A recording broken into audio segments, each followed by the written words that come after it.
રવિવારની રજાનો ઇતિહાસ. રવિવારની રજા કેમ અપાય છે? રવિવારની રજાનું ઇતિહાસ અને કારણ સમજવું રસપ્રદ છે. તેનો સંબંધ ભારતના ઔપનિવેશિક સમયગાળાથી છે. 1. બ્રિટિશ શાસન દરમિયાનની પરંપરા.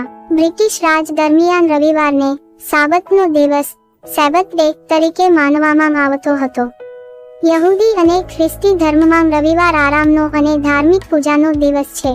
બ્રિટિશ અધિકારીઓ રવિવારના દિવસે કામથી વિમુક્ત રહેતા. આ પરંપરા ભારતીય પ્રશાસનમાં પણ અમલમાં આવી. 2.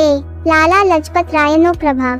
સ્વતંત્રતા સંગ્રામના સમયે લાલા લજપત રાયે કામદારોને રવિવારની રજાનો હક અપાવવા માટે આંદોલન કર્યું. તેમનું માનવું હતું કે શ્રમિકોને આરામ અને પરિવાર સાથે સમય પસાર કરવાનો અવકાશ મળવો જોઈએ. 3. ઉદ્યોગો અને કાર્યસ્થળોમાં પ્રયોગ. જેમ જેમ કલ કર્મચારી અને ફેક્ટરી સિસ્ટમ વિકસતી ગઈ, કામદારોને સપ્તાહમાં એક દિવસ આરામ આપવો જરૂરી લાગ્યો અને તેમ માટે રવિવાર પસંદ થયો. 4. સામાજિક અને માનસિક આરામ. સતત કામથી માનસિક અને શારીરિક થાક આવે છે.